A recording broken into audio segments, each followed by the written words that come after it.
Hello, everybody, and happy Monday. Happy May long weekend if you live somewhere where you celebrate May long weekend. I hope you had a great weekend, and I thought I'd kick your week off with a little bit of a kick in the bum with an extra podcast. As you know, I've got so many extra shows over on Patreon now that I've started giving away the occasional freebie here on the Remember the Game feed, and this week I thought I'd drop a game patch over here. This is our weekly gaming news podcast that goes live every Friday morning. I talk about all the biggest news in the world of PlayStation, Xbox, Nintendo, and gaming as a whole. I also talk about that week's new releases, give you a couple of sales picks on each console, mix in some of my opinions, some profanity, and I mean, you know how it works around here by now.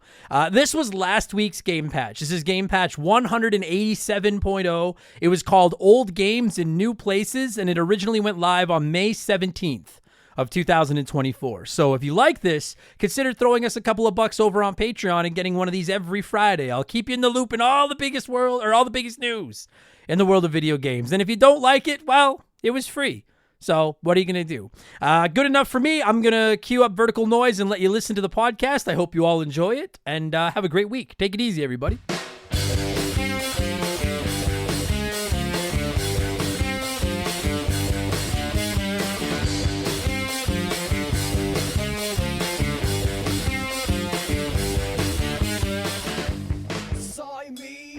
My name is Adam Black, and welcome to Game Patch. Remember the game industry's weekly gaming news podcast. This is patch number 187.0, and it includes Square Enix games aren't selling enough, so they might start showing up in strange new places. Xbox games aren't selling enough, so they might start showing up in strange new places. Super Mario Land is on Nintendo Switch Online now, which isn't strange at all, except that it wasn't already there, which is fucking weird. And a whole bunch more. It's a busy week. Your patch is installed. Let's fucking go, baby.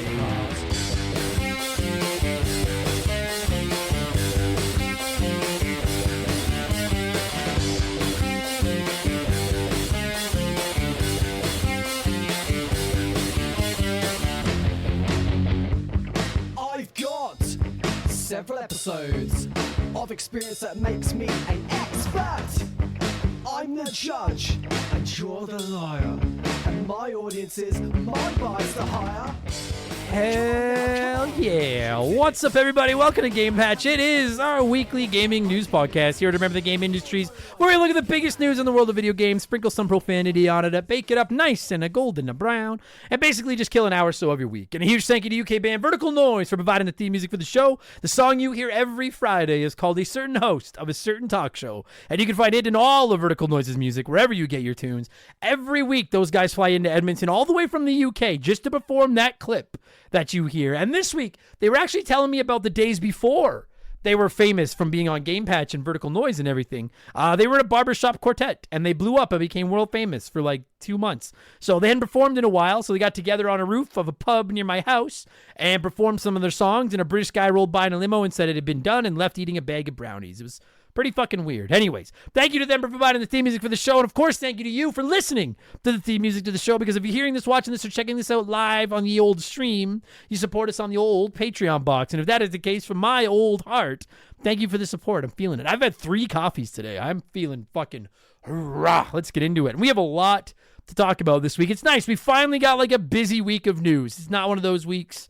Well, I mean, I feel like the show is usually semi-entertaining. I try. But some weeks there's just not a lot to talk about. That is not the case for the next hour or so. So hold on to your butts. Let's get this party started. As always, we're going to start with the multi-platform stuff, the general gaming news, and then we'll go to PlayStation, Xbox, Nintendo in that order. And I want to kick things off by talking about Square Enix? Square.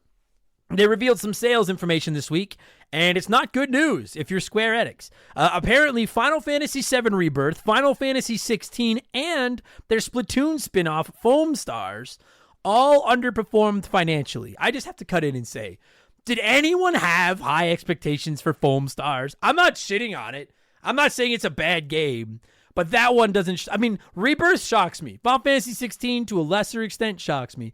Foam Stars, I'm like, oh, what a surprise. A big live service game didn't work. There's tons of them. It's so hard. But anyways, all 3 of them underperformed financially. Bloomberg is reporting that the company's income is down approximately 26% year over year, and it has the powers that be at Square Enix headquarters reevaluating some of their life choices. The big announcement coming out of all this is that Square wants to get away from the strategy of releasing games exclusively on PlayStation consoles and wants to take on a multi-platform approach. Does this mean Final Fantasy VII Remake, Rebirth, and whatever the third one ends up being come to Xbox? Maybe they end up on the next Switch?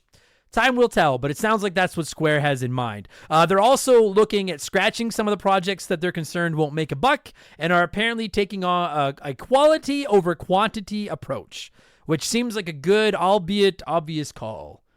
Doesn't it? Make a few good games instead of making tons of crappy ones.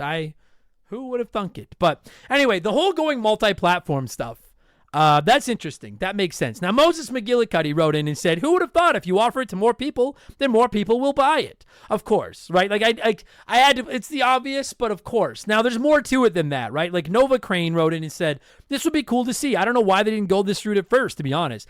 I am speaking slightly out of my ass here, okay? But, like, I've been covering gaming news for 187 weeks now, and I've been reading about it for longer than that. I'm 90% sure the reason games like Final Fantasy 16 and Final Fantasy 7 Rebirth, etc., launched exclusively on PlayStation is because PlayStation paid them to keep them exclusive on PlayStation. I may be wrong, but I'm almost positive that that's why they're staying there.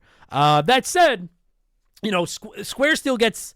I'm again speaking out of my ass, but I know the general rule of thumb is that the storefront gets about 30% of a sale price. So let's just use that number. So let's just say you're selling Final Fantasy 16 here in Canada for $80 Canadian, and PlayStation gets 30% of that $80. That's $24. So that leaves $56 that is going to Square Enix, and then taxes and all that kind of stuff.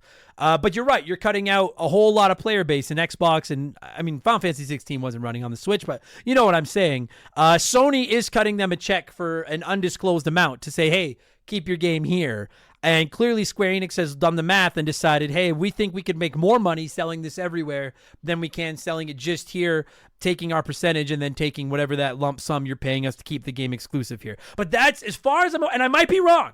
I'm not in the gaming industry. I've just been reading the news every week for fucking like 4 years. Well, longer than that, but whatever the fuck. I think that's what it is that they're paid to keep it there. And they've clearly decided that this just isn't worth it anymore. Nova Crane and Nathan Thunder. Nova Thunder. Nathan Thunder wrote in and said, I, for one, would have played these games minus Foam Stars day one if they'd come on my Xbox Series X or Steam Deck. Hoping Squeenix had made some quality ports, can make some quality ports of these and future games. Yeah, and a lot of the comments were that. Either like, I would have played these if they were on Xbox. I would have played these if these were on Switch. Switch was the one people asked for the most. I don't think the Switch was running Final Fantasy 16 or Final Fantasy 7 Rebirth, but who knows? Maybe the new one does. And I honestly, thinking about it just now, this just came to me. I wonder if a small part of Square's thought is like look, Xbox. We're about to talk about Xbox sales. Like, we know that Xbox isn't doing particularly well, but there's still tens of millions of those consoles out there to sell these games on. The Switch there's 100-some million of them, and I know Final Fantasy 16 can run on the Switch, but if it can run on their next system, and Nintendo's next system is as successful as this one was, you'd be a fool, an April fool, to not have your game on that system if you had the option. So I think that's where they're really eyeing it up. But we'll have to wait and see, because I'm sure they've got contracts and all that kind of stuff. But it's interesting to hear that they're thinking about it. I'm all for it. You know, I know that console exclusives are a necessary evil, but the more people that can play the more games, the more people can argue with each other online about the games. And really, isn't that what gaming's all about? It's just arguing with each other online. So good for them. We'll see. After a few days of leaks and hearsay, Ubisoft has officially revealed the next mainline game in the Assassin's Creed series, Assassin's Creed Shadows, will release on PC, Xbox Series, everything, and the PS5 on November 15th. They just dropped a quick teaser trailer, but it showed that players will have the chance to play as two different characters this time. A samurai named Yasuki, who seems to focus on fisticuffs and just barging into rooms and fucking people up, and a shinobi named Naoe, who is the stealth stabby Assassin's Creed character that you're probably all accustomed to. The game is set back in feudal Japan, and it looks fucking gorgeous. Ubisoft is saying that as you play through the game, you'll be able to recruit other players to help you as you see fit. Quote, they are your eyes and ears on the field, so if you use them properly, they will help you to find what you're looking for or what you've missed, end quote. Now, I don't play a lot of Assassin's Creed, so I don't know, but personally, I read that as just a way to show you where unlockables or like where collectibles and mini side games and shit are on the map. Like, just like, like in most games you climb a tower and then it gives you all the icons and you go to the icon. That's what that sounds like to me. That doesn't sound that exciting, but I don't know. I don't play a lot of Ass Creed. Maybe I'm wrong. I do think it's cool that it's set in Japan. I have not played an Assassin's Creed since the first one. And I'm not going to sit here and say I will play this one, because honestly, probably a 3 out of 4 chance I won't play this one. But the Japan setting does slightly tickle my pickle. Just slightly. Ubisoft also said that Shadows will be roughly the same size as Origins was as far as the map goes. So again, November 15th, Assassin's Creed Shadows. I'm sure we'll get more information between now and 6 months to the day yesterday. 2 days by the time you're hearing this, but 6 months away. Captain N said the fandom has been clamoring for a game set in Japan for some years now. As a fan and a player of all games in the series, I am skeptical with what the trailer showed, but hopeful they can get that original Ass Creed magic back. I have also seen a lot of people crying out for AC to go to Japan. It just seems like a natural setting. I again, as someone that doesn't play them, the Japan settings got me just slightly interested. I think that's a great setting. Give me a little Ghost of Tsushima, and I'll be happy. Adam Future Blank already reviewed Jet Set Radio. Said, I've been a pirate, a Viking, a Spartan, and an Egyptian. A ninja/samurai seems like the next logical step. It does, doesn't it? Who wins in a fight between a pirate, a Viking, a Spartan, an Egyptian, and a ninja? I think you have to go with the ninja, don't you? It's fucking ninja. Like, can't tell me one of the Ninja Turtles wouldn't fuck all these guys up. You got to go with the ninja. And Joey Jojo Jr. Shabadoo, which is the worst name I ever heard, wrote in and said, the culture war outrage around this game will be out of this world. Joey, that's not what gamers do. I mean, you're probably right. But come on, gamers don't go online and fight with each other about everything. Grow up. Anyway, November 15th, Assassin's Creed Shadows. I know a lot of you are stoked about the return of EA's college football games, and EA dropped some news this week. EA Sports College Football 25 will release on July 19th, and you can get access 3 days early if you shell out for the deluxe edition. EA also announced an EA Sports MVP bundle, which includes the deluxe editions of both College Football 25 and Madden NFL 25 at a $50 savings over buying the 2 deluxe editions separately. The cover athletes for College Football 25 were revealed as well. Michigan running back Donovan Edwards, Texas quarterback Quinn Ewers, and Colorado wide receiver / defensive back Travis Hunter. If I screwed up any of those names or anything, I'm going to be honest with you all. I'm Canadian, if you didn't know, and college football gets about as much coverage here in Canada as the NHL gets in the U.S. So I have never watched a moment of college football. So I like football, but I've never watched college. I don't know who any of these people are, but neat. EA says that more information on College Football 25 is coming on Friday, right after the show goes live, of course. So if they announce anything cool, we'll cover it next week. But we do have a release date of July 19th. I know a lot of you are stoked on EA's college football games coming back. Good shit. And apparently, part of the reason they put the players on the cover was to just show, like, hey, this isn't like the previous college games where it's just not recognizing the players and giving them any money. This is, throwing them a little bit of a bone anyway. It's better than nothing. I'll take it. It's better than nothing.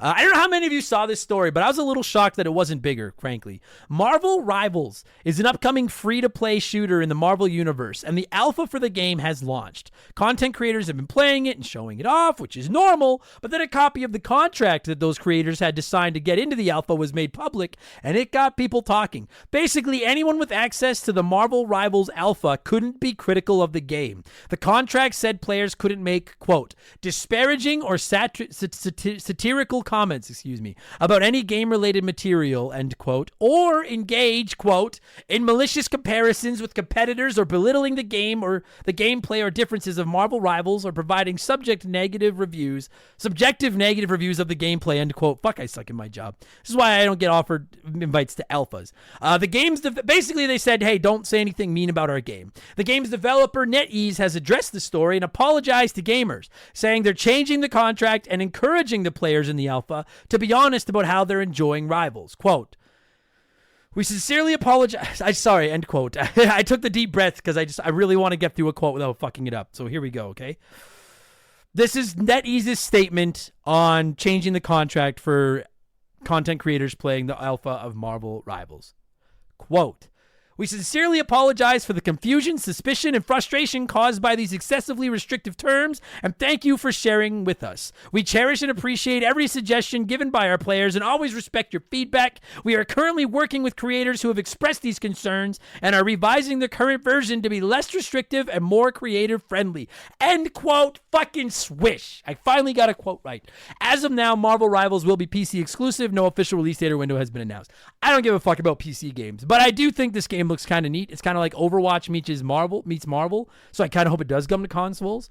The big thing to me is that the content creators playing the alpha aren't allowed to poo-poo on the game, and it's been well rumored and talked about for years and years and years that people that get early access to games aren't allowed to shit on them.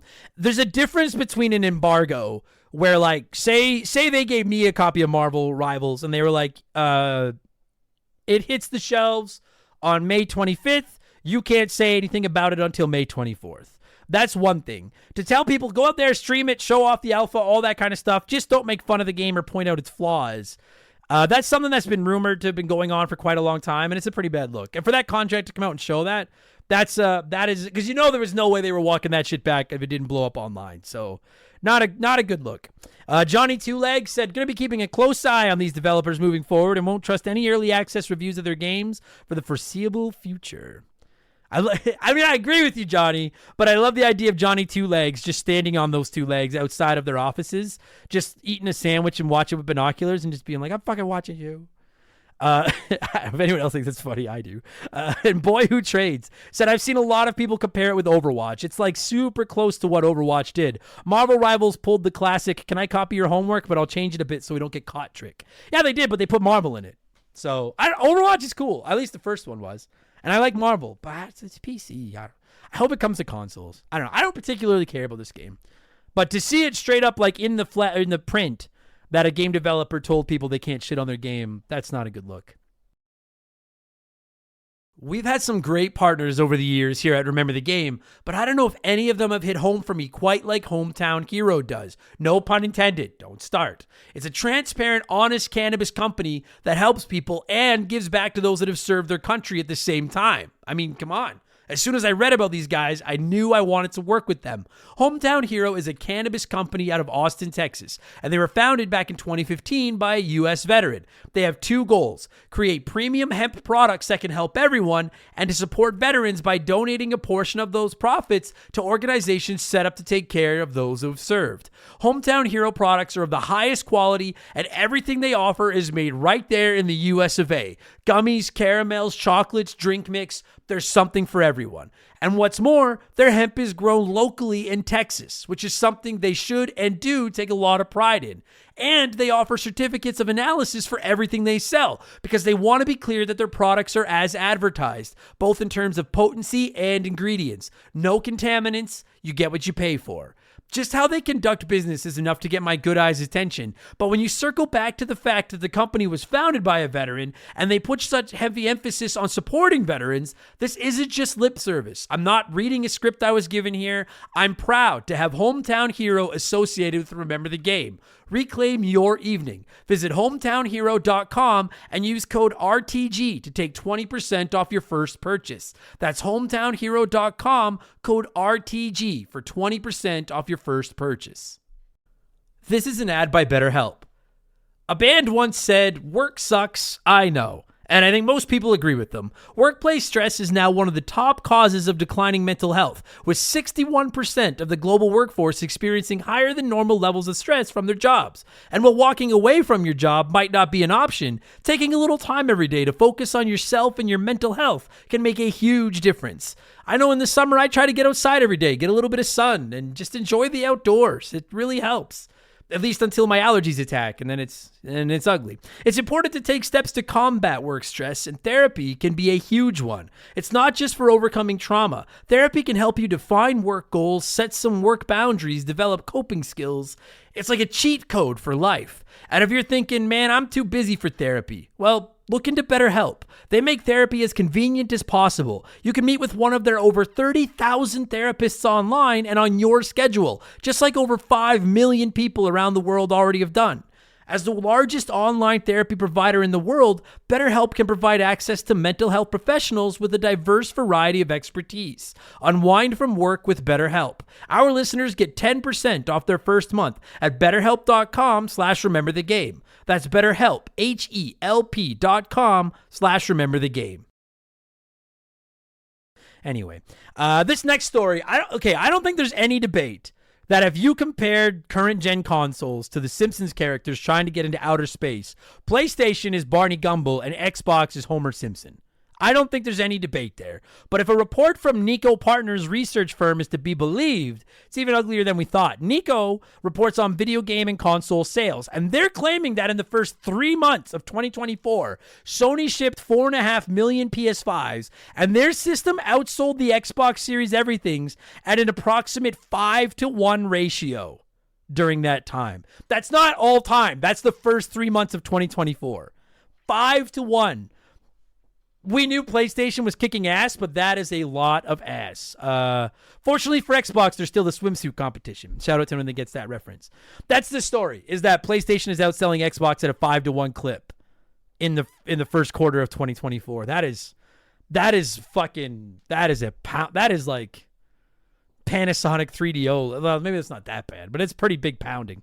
Benzeal909 said, I'm not surprised. Xbox has gone downhill since the 360. That was pinnacle Xbox, in my opinion. I think that's pinnacle Xbox in everybody's opinion. Nick GC said the same thing. The Xbox 360 will always hold a vaulted place in video game history. It's a damn travesty what Microsoft has done to its predecessors.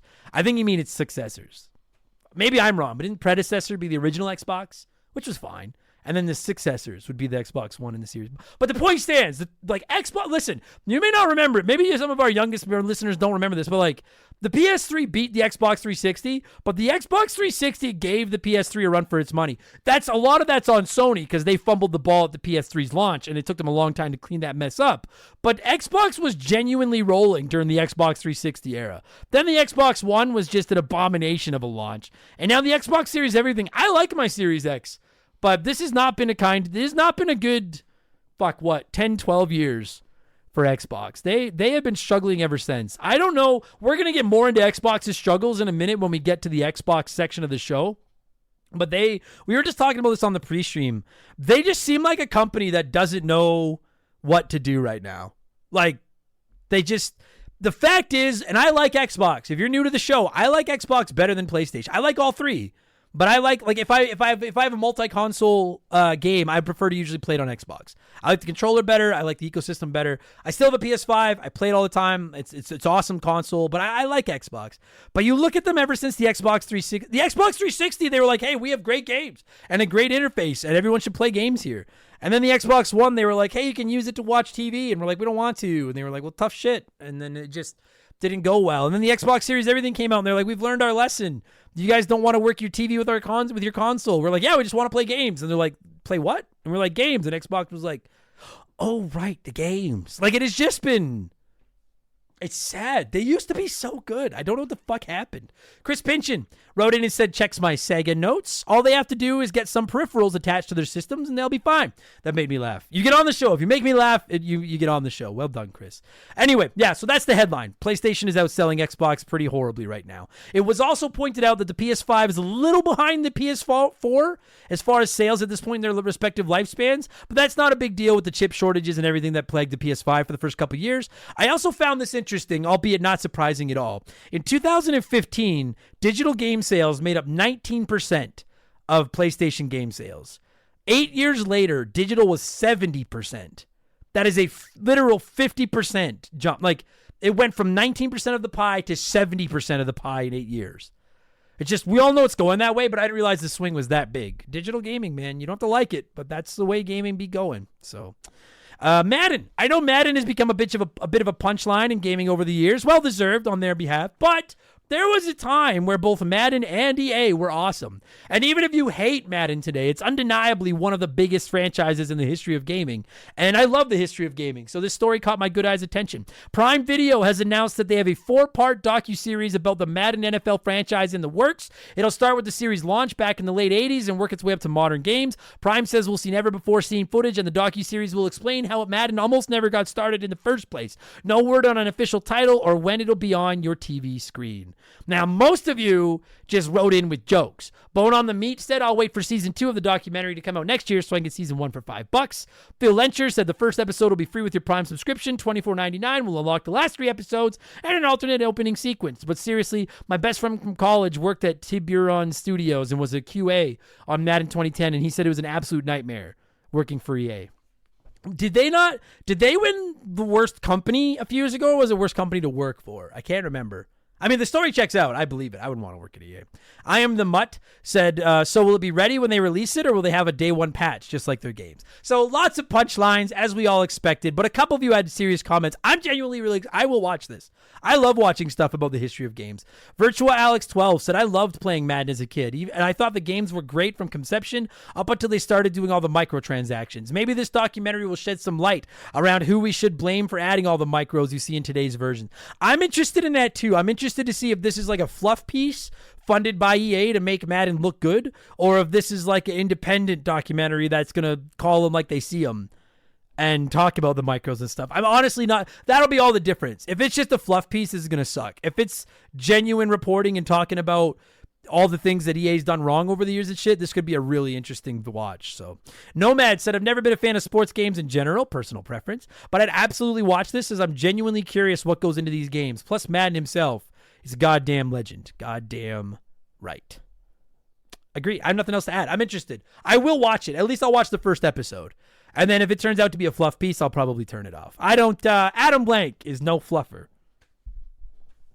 And speaking of Prime Video, they've announced that a live-action series based on Tomb Raider is in the works. It's being developed by Phoebe Waller-Bridge, who signed on to write the series last year. Quote, if I could tell my teenage self that this was happening, I think she'd explode. Tomb Raider has been a huge part of my life, and I feel incredibly privileged to be bringing it to the television with such passionate collaborators. Lara Croft means a lot to me, as she does to many, and I can't wait to go on this adventure, bats and all, end quote. No word on when the show will be done and be on your TV screens. It's not expected anytime soon. Fine by me. Tomb Raider could make a great fucking show. And now that the bar for video game TV shows has been set by The Last of Us and Fallout, that's what they need to be aiming for. That's what I'm expecting from Tomb Raider. It's capable of it. So take your time, get it right. I don't give a fuck if I'm not watching this for 3 more years. Get it right. I'm interested. This is at least a day one, keep an eye on it, because I love Tomb Raider as well. Matt D wrote in and said, I have a good feeling about this. Tomb Raider seems like it would affect well into a TV series. An overarching story with mini Tomb Raids in each episode could be a lot of fun. That's all I want too. That's all I want. 100%. That's all I want. Have her fighting some bears and jumping around and bats and all that shit. I'm interested. Hopefully she controls better than she does in the games. But I'm just going to say it again. If you have not played the modern Tomb Raider trilogy, come the fuck. Like, that's just smack through the microphone. Play them. The third one is okay, but the first 2 games, better than Uncharted. And that comes from an Uncharted fan. I think the first 2 Tomb Raider games do Uncharted better than Uncharted. They're so fucking good. Must-play games, in my opinion. Excellent games. Hopefully the show is good. So it's coming to Prime Video eventually. We don't know when.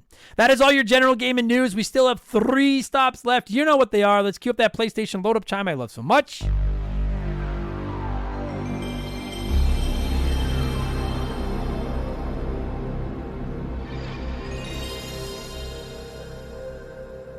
And let's check in with the station that plays. Many PlayStation gamers have a fever, and the only prescription is more Helldivers 2.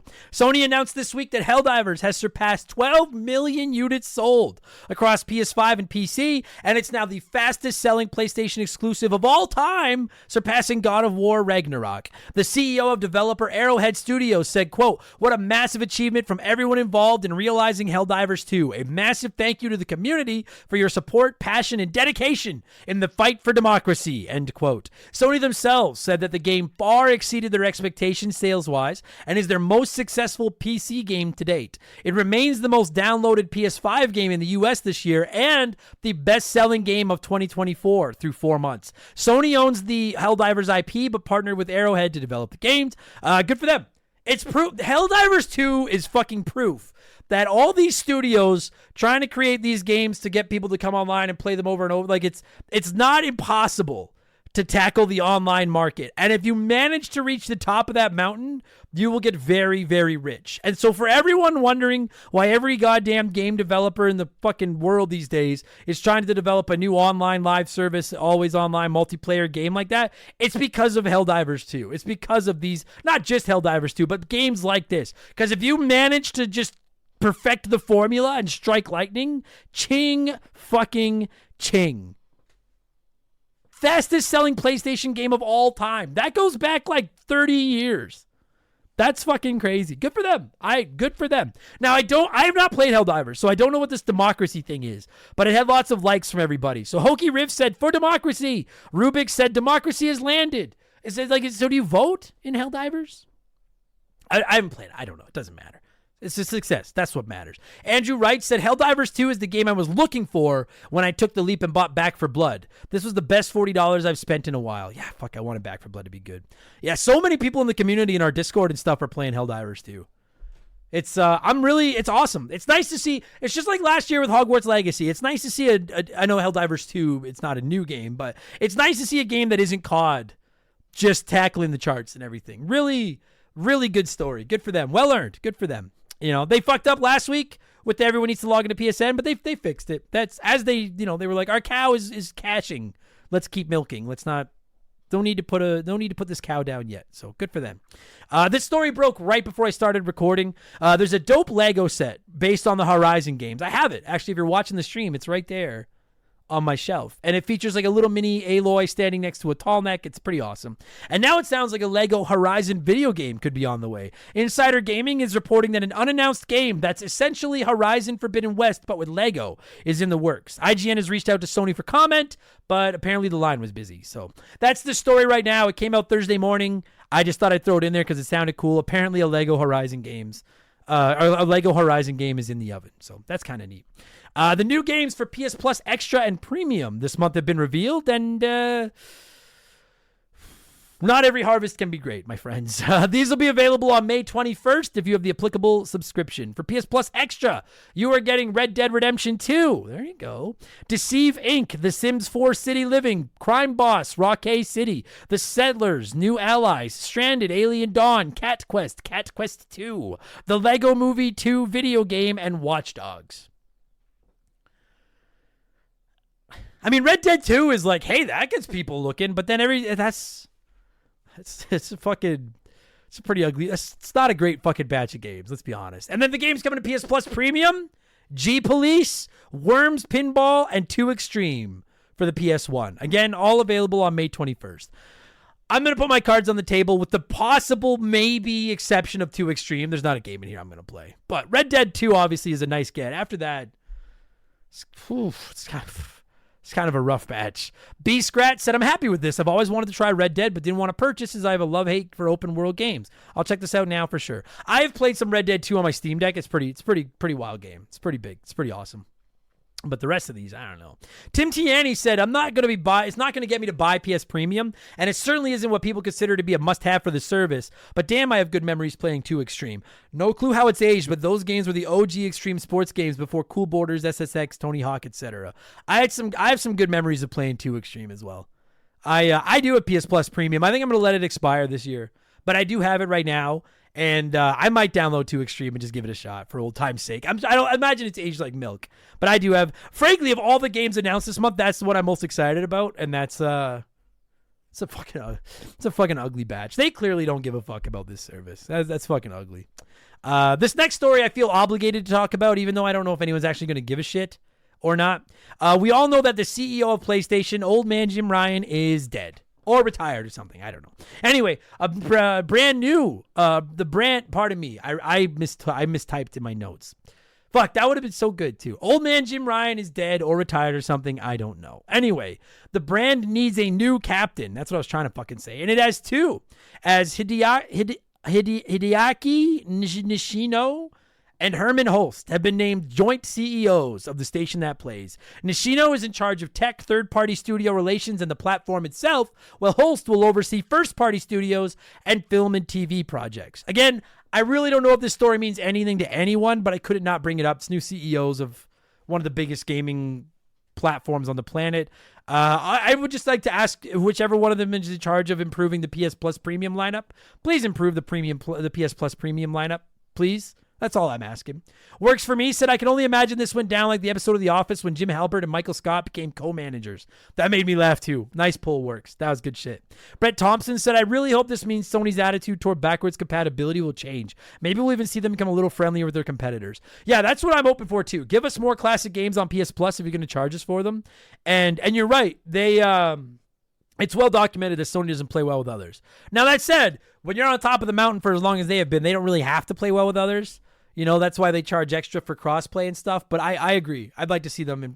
I don't know if they will, but I'd like to see them improve those relationships too. Thing is like, if Sony's printing money, Sony's winning. Why change? Like when you're winning at Monopoly, you don't tell someone like, you don't have to pay me rent this month. Don't sweat it. You fucking step on their throats.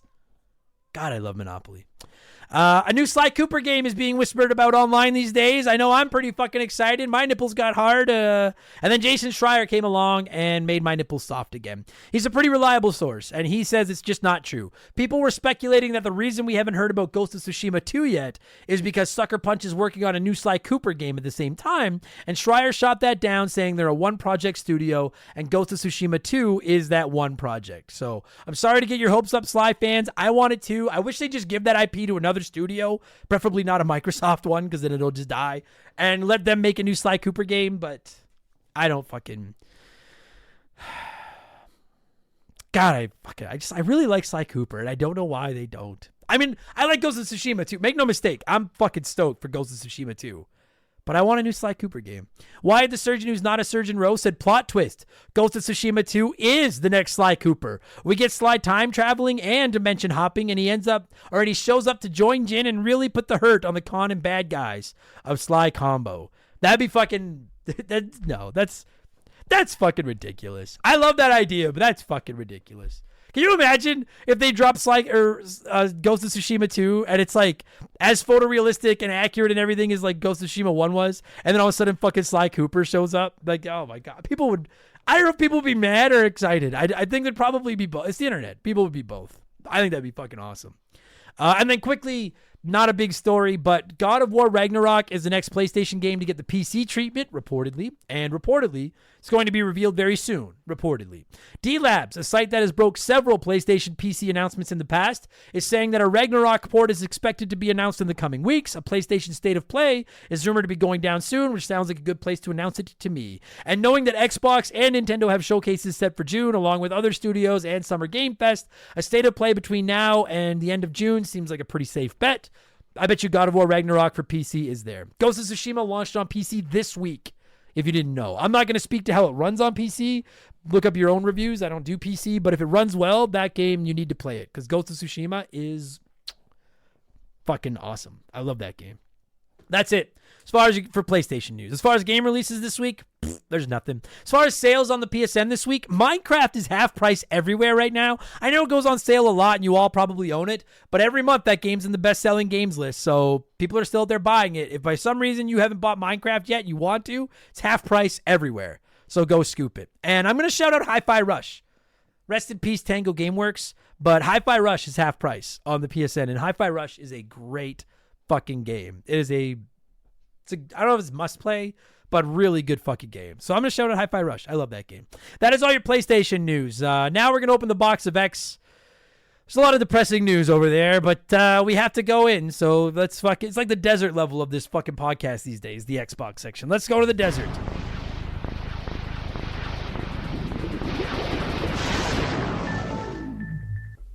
Now, we'll start with something positive, at least. Xbox has announced the next batch of games coming to Game Pass, and there's a pretty notable name in here. By the time these words are in your brain, Chants of Sennaar is on cloud, PC, and console. Immortals of Avium is on Xbox Series Everything, PC, and cloud, but only through Game Pass Ultimate because it's on EA Play. And then the cloud version of EA Sports NHL 24 is also on there as well. On May 21st, Senua's Saga Hellblade 2 is on Xbox Series Everything, PC, and cloud. On May 23rd, Galacticare is on everything, as is Haunt II. Maybe that's Haunt 2. On May 28th, Moving Out 2 is on everything. Apparently that's like Overcooked, but with moving, and apparently those games are very fun. May 30th, you have Humanity on everything, which apparently is a very good puzzle game, and Immortals, Lords of the Fall, or pardon me, now I'm tripping over my own words. Immortals of what the fuck's going on here? What the fuck? I already said Immortals of Avium. What's going on? Why are my notes all fucky? Lords of the Fallen. I'm sorry, my notes froze, so they were stuck. God, you guys pay for this. This is on you. On May 30th, Humanity and Lords of the Fallen are on everything. Easy for me to fucking say. And then finally on June 4th, Firework and Rolling Hills are on. Rolling Hills is on everything. Firework is on PC. I suck at my fucking job. I think most people would agree that Hellblade 2 is the standout in this group. That's the one that's got people talking. I would argue that's the biggest Xbox exclusive since... Is it the biggest Xbox exclusive since Starfield? My fuck. Wow. It might be, though. It's a big fucking game for them. And I think it's going to be good. I'd be surprised if it wasn't at least good. Russell Segue wrote in and said, I know it's on Game Pass, but given the current climate, I'd encourage anyone who can afford it to buy Hellblade 2 outright. If not, it's fine. I'm just worried. Also, don't pre-order it. If it's broken, we don't want to encourage that. Yeah, don't pre-order anything. I will say, I get what you're trying to say, but like, if I'm going to play it, I'm playing it on Game Pass. But that's me. I pay for Game Pass. I genuinely don't know if Xbox cares. I think, like, I don't know. We'll get into it more in a minute. I don't even know what they want anymore. For the longest time, I think they were like, we don't give a fuck if you buy the game or not. Just play it on Game Pass because you pay for a Game Pass subscription. But that's exactly what everybody did with Hi-Fi Rush, and then they closed the fucking studio. So fucked if I know what Xbox wants anymore. Esteban Navarro said, I've been looking forward to Hellblade 2, even though I kind of forgot it was coming out since I've seen little to no marketing on it. And a few people brought that up, and you're right. Like, for months, Xbox would not shut the fuck up about Hellblade 2, and now that it's here, they aren't saying a word. It's fucking weird. I agree with that. And Big Papa Grimace said, Immortals of Avium looked like a good time when it was announced, and I almost bought it. Just goes to show good things come to those who wait. I guarantee you, no game gets on Game Pass without somebody buying it first. So somebody bought Immortals of Avium and took one for the team for everybody else to get it on Game Pass. It looks like a sexy game. I don't know. Hellblade 2 is the one I'm kind of interested in. I thought Hellblade 1 was fucking gorgeous, and the sound effects were out of this fucking world. But I didn't care for the gameplay loop of just looking for shapes. So I'm hoping that Hellblade 2 adds a little bit more to that. I'll probably give it a shot at some point because the first one was fucking wild. So, yeah. So anyway, that's your Game Pass editions. Now, this isn't so much a story as it is I want to draw attention to it in case you're interested. If you haven't seen it yet, Xbox President Sarah Bond did an interview late last week talking about the studio closures at Microsoft, and it's gone over about as well as my act does in comedy clubs, which is not well at all. So I wanted to put it out there because I think it's an interview gamers would be interested in. An internal memo from Microsoft apparently told their remaining game developers that they need more creative award-winning games. But that memo came out right after Microsoft shut down Tango Gameworks, who developed a creative award-winning game in Hi-Fi Rush. Bond was asked, quote, one of the shuttered studios in particular just created a hit game. It did really well on Game Pass in terms of engagement and won a ton of awards. Should it succeeding in that way ensure the future of a studio? End quote. Sarah Bond replied, quote, one of the things I really love about the games industry is that it's a creative art form. It means that the situation and what success is for each game in each studio is also really unique. There is no one size fits all to it for us. We look at each studio, each game team, and we look at a whole variety of factors when we're faced with making decisions and trade-offs like that. But it all comes back to our long-term commitment to the games we create, the devices we build, the services, and ensuring we're setting ourselves up to be able to deliver on those promises, end quote. Sounds like such a fluff it. Like, that's such a... Like, listen, I get, but, like, I'm not even done talking about it yet, but, like, Super Dave wrote in and said the entire interview was awful. You could see it in her face. She was sent there to take the heat. She couldn't wait to leave the room. I agree with that. I'm not going to cry any tears for Sarah Bond because, A, I'm sure she's making millions of dollars to do that job, and B, I'm sure she played at least a part in the role in shutting down those studios. But I do agree, like, what answer could you give? When a story comes out saying that the powers that be at Microsoft are like telling their studios, we need more cool award-winning games that get people talking. And that comes right after you shut down Tango Gameworks, who created a cool award-winning game that got people talking. What are you supposed to say? You could come out and say, hey, you know, what Madden needs to make to be considered a success is not what Hi-Fi Rush needs to make to be considered a success. That's just what I need to make as a podcaster isn't what Joe Rogan needs to make to be considered a success, right? Like everybody understands that. But to just come out and say that and then be like, but we're committed to the devices, the services, and setting ourselves up to make great games. And it's like, are you though?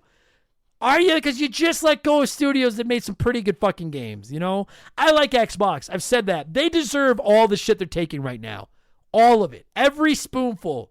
They deserve it. Business is business. And unfortunately, layoffs are part of business. But for a brand that desperately needs good games right now, to close a studio responsible for a really good game is just a really bad look. I think they're squirming at Xbox right now. I don't think they know what they want.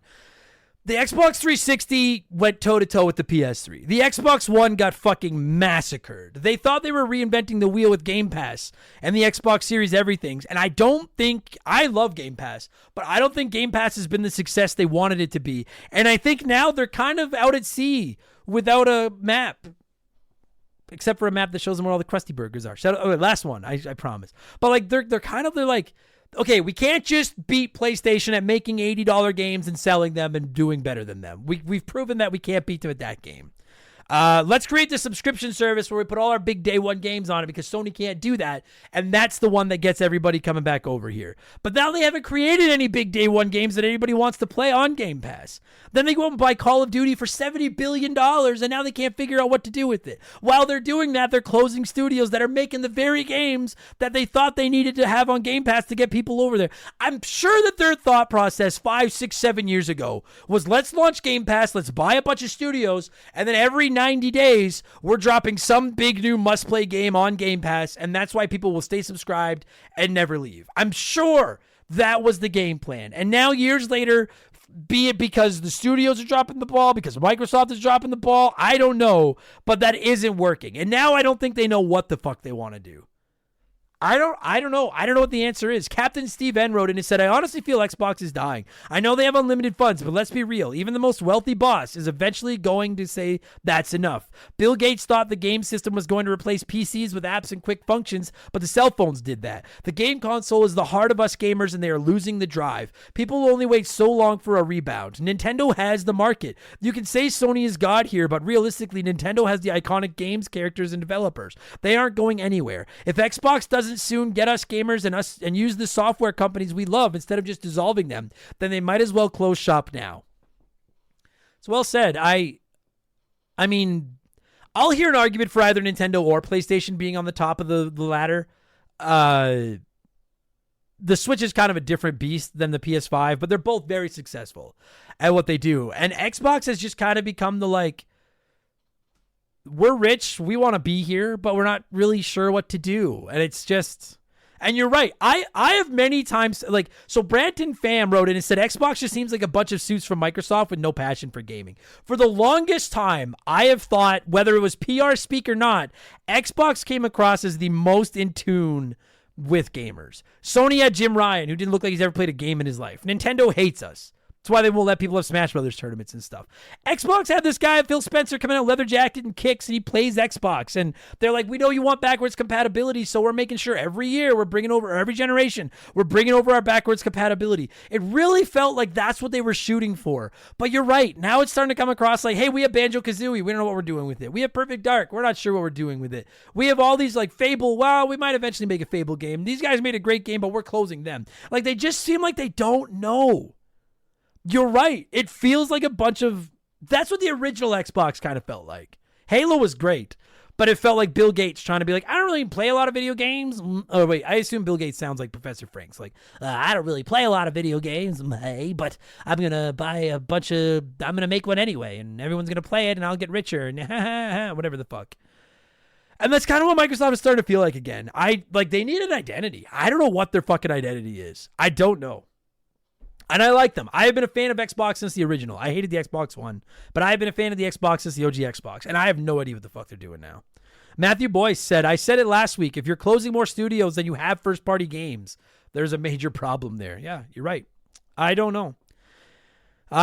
Anyway, I have two more quick Xbox stories that talk about new things that they're trying to keep the company alive, or the company. I mean, and that's the thing to keep in mind. The company's not on life support. It's Microsoft. They literally have infinite. They've entered a cheat code. They have infinite money. So they'll be around as long as they want to be around. But they need to figure out something because they're just spending money right now and not making it back. So here's two things they're apparently trying to make some of that money back. The answer to their woes are clearly mobile games, right? Microsoft has announced that they're opening their own mobile game store in July. The store will be web-based instead of a platform like Google Play or the App Store, so they can get it on as many devices as possible. The aforementioned Sarah Bond has confirmed that the store will launch with Microsoft-owned games like Candy Crush, which you may remember was part of that Activision Blizzard purchase. I don't know if it makes a ton of sense, but if it's web-based, then the cost probably isn't too drastic, and they spent $70 billion on Activision. They got to do what it takes to try to make that money back. Everyone thinks of Call of Duty and World of Warcraft when you think of Activision Blizzard, but Candy Crush was, and I assume still is, a money-printing machine, and launching it in their own store eliminates that 30% tax you pay on the App Store or Google Play. So I don't give a fuck. I used to play Candy Crush. I'm not going to play it again, but you bought it. Fucking, you might as well get it out there. And like, why pay Apple and Google the 30% when you don't have to? I get it. It makes sense. So Toby OP said, I look forward to them purchasing and subsequently closing 100 mobile game studios next year.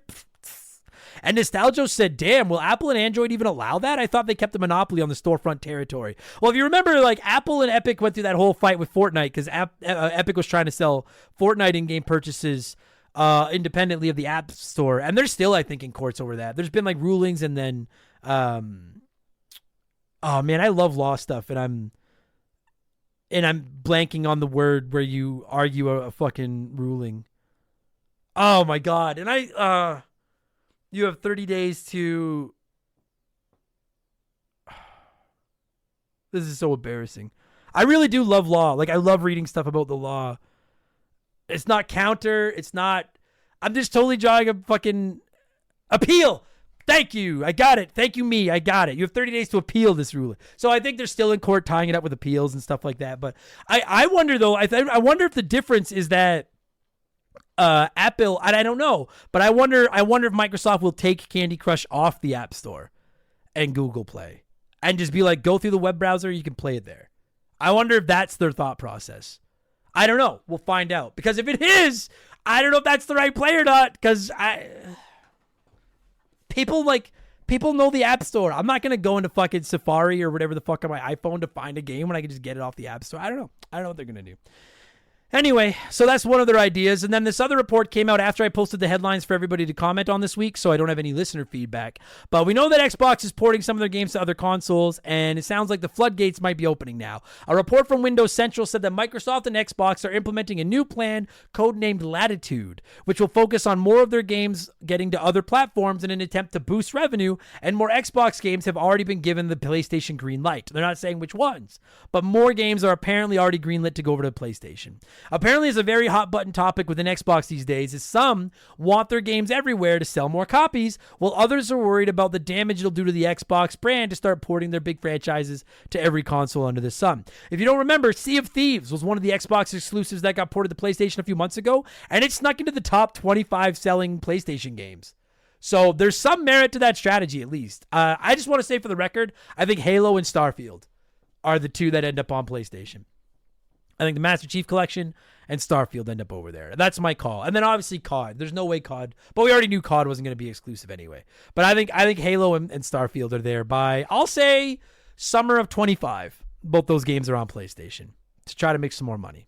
Anyway, that's all your Xbox news. It is tough times in the desert level that is the Xbox ecosystem these days. As far as game releases on Xbox, I don't see anything on any of the systems this week for big game releases. And then as far as sales, Curse to Golf. I'm going to shout that one out. I love indie games. It's a half-price indie game.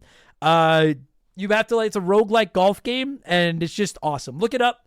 It's on. If you like golf games or roguelikes, I think Curse to Golf is must play. I have it on Switch. It's fucking rad. And it's half price, $13. So that is my stamp of the week on the Xbox Marketplace. We have one stop left, and we have one news story and one, I wonder what that means story, because it's fucking Nintendo. And that's all we ever get out of them. So let's switch it up.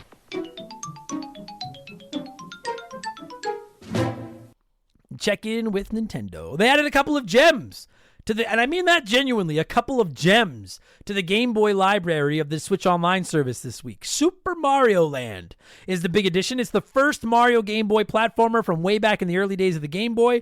I'll be honest with everybody, I would have bet a steak dinner that game was already on there. I was genuinely shocked. I guess I just never went in there looking for it. But if you were just like, hey, is Super Mario Land on Game Boy Online? I would have been like, of course it is. I was shut my mouth. I had no fucking idea that it wasn't on there. I'm going to do a replay of that for sure. That's a great little game.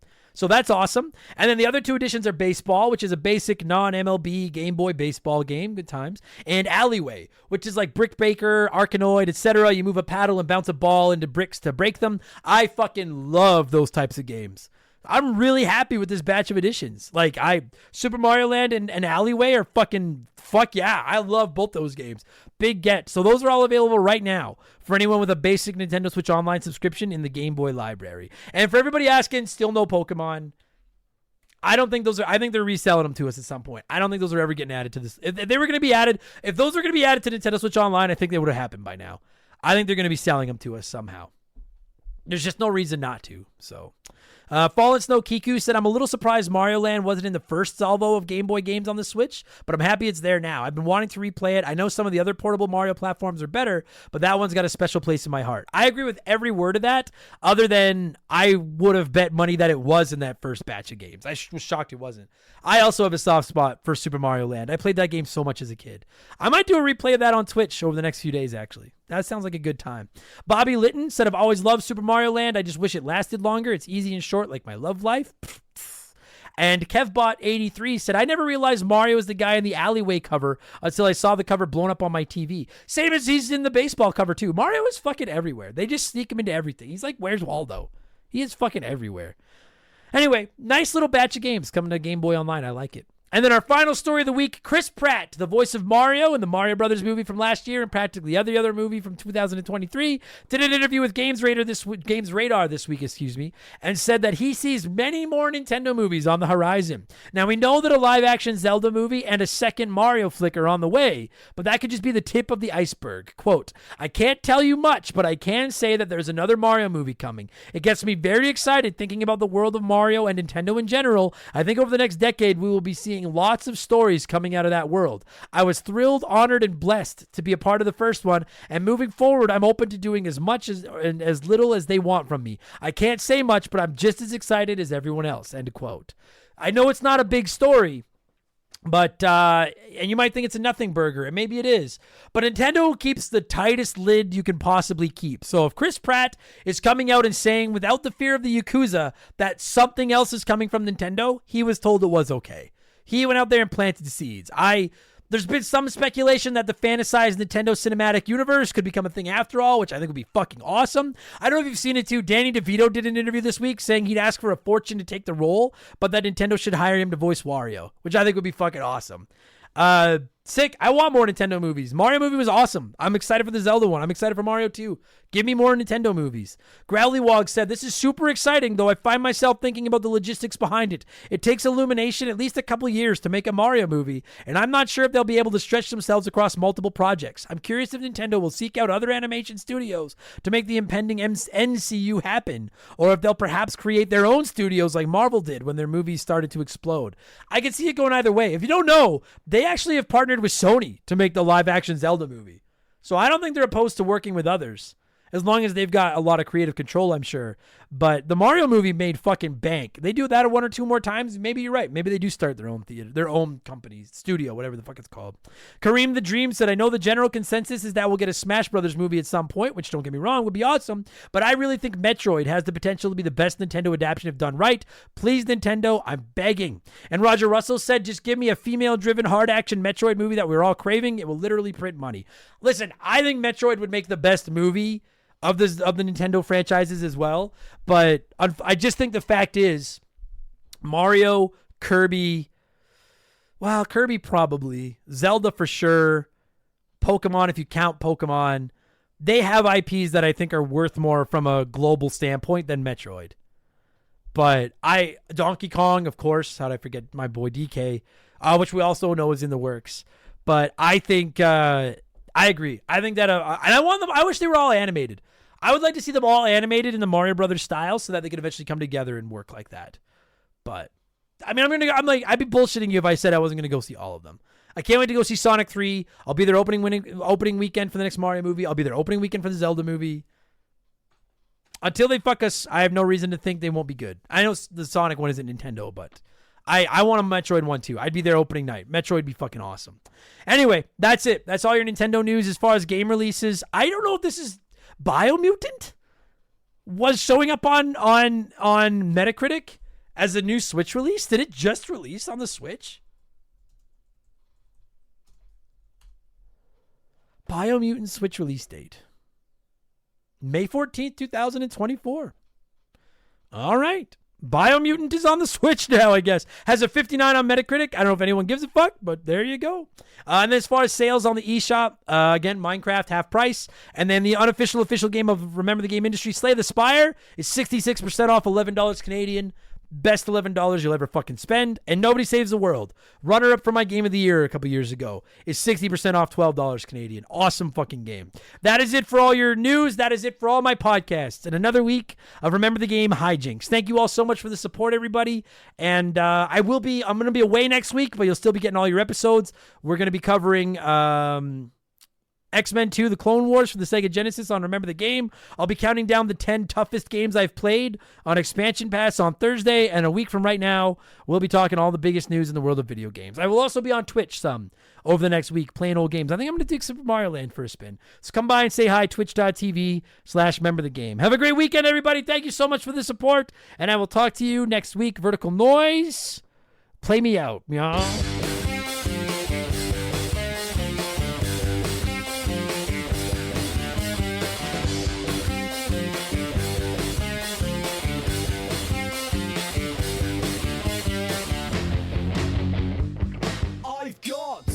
Several episodes of experience that makes me an expert. All right, that'll do it for this week's Game Patch. I hope you all enjoyed that sneak peek of what we do over on Patreon every single Friday. If you did enjoy it, maybe consider checking us out at patreon.com/Remember the Game. Our subscription started just $3 a month, and you'll get one of those every single Friday, ad-free as well. Boom, right there in your mail or inbox, or I guess maybe mailbox, whatever the fuck. You can listen to it wherever you want. $3 a month also gets you Expansion Pass every single Thursday. So yeah, ad-free along with hundreds of old episodes. You're helping us keep the bills on around here. It's just pretty well wins all around. Patreon.com/Remember the Game. Thanks so much for listening, and I'll talk to y'all on Wednesday with Remember the Game 297, which will be X-Men 2 Clone Wars for the Sega Genesis. That game's fucking awesome. Take it easy, everybody. Cheers.